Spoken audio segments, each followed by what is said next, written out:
What's up guys, it's Everett here, and in this video we're going to work on front rack mobility, so front squatting, power cleaning, squat cleaning. And it's actually going to build on a video I made a little while ago. That video was labeled for text neck and rounded shoulder position. It was just one stretch. We're going to use that stretch in the same cues, but now we're going to add isometrics for mobility training. It's kind of like a part two. This is good to do for absolutely everybody. And if you got good results from that stretch I covered in that rounded shoulder, text neck, upper cross syndrome video, you need to be doing this as well. But let's face it, if you've got the front rack position going on, you're front squatting with a lot of weight, you're anything but relaxed. And so when you go from relaxed in a stretch or like foam rolling or doing passive mobilization to then trying to PR your squat clean, there's a huge gap there. And I've seen that personally in my own lifting. I stretch and then I do maybe lighter weights. I'm building up on a program. I feel pretty good. And then when I start getting to more maximal weights, my form starts breaking down and that affects my mobility. So doing stretching and then the isometrics, the mobility training, and then you're squatting really makes a tight program. And again, like I always say, mobility is a spectrum that moves right into strength and conditioning. It's all one thing. Now, as always, we don't just get in a stretching position and try to relax. We gotta make sure we're going through the stretch with proper technique based on our goals. So if you need to rewatch that video or watch for the first time, I'll put the card up here or maybe link in the description. But the big idea is, I want to be in a similar position in this stretch that I would front squatting. So when I'm front squatting, I don't have a huge rounded upper back, right? That's going to make me miss the lift or dump the bar when I get heavy. I also don't want a lot of extension of the spine because then I can't breathe and brace with my abs. So try to imagine you're squatting really heavy and we're going to have our elbows down, our shoulders down, nice neutral spine, and sit back with the hips and try to push the upper back and the head through the arms. And we're going to do a 2-minute stretch here. Big belly breaths with the diaphragm.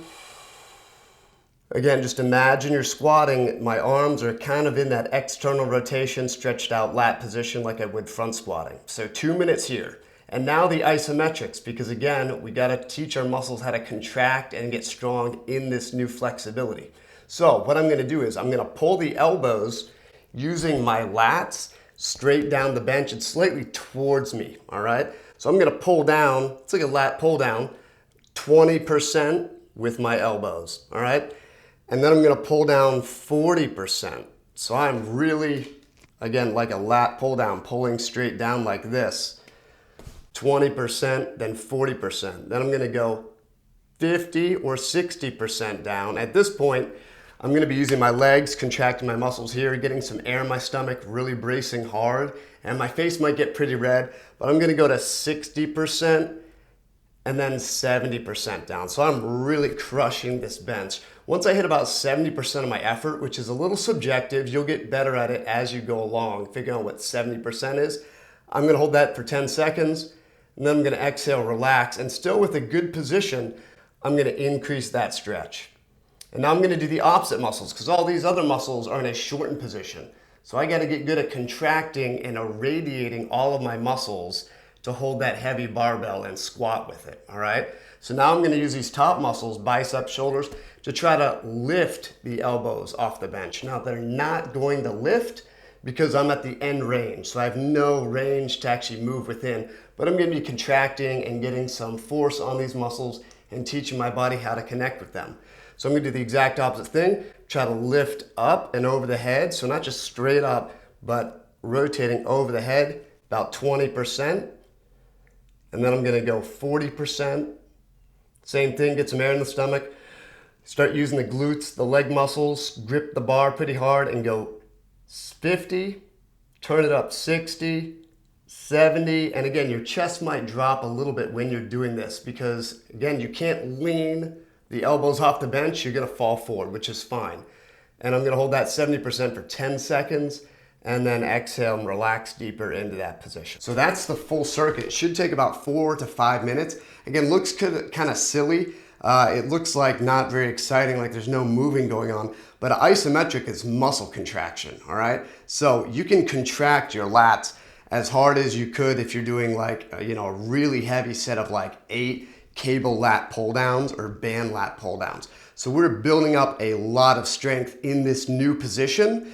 without the complexity of actually front squatting, where there's a lot of hip mobility, ankle mobility, and technique involved, and then, fatigue of the muscles themselves. So that's how we get more passive range of motion or flexibility, which helps us move into new positions, but then we turn it into active range of motion, i.e. mobility, mobility movement.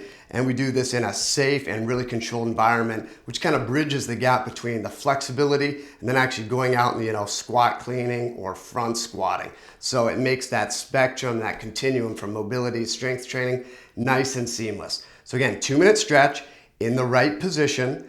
And then we've got the isometrics down with the tissues that are long, which we call that a PALS in the FRS system.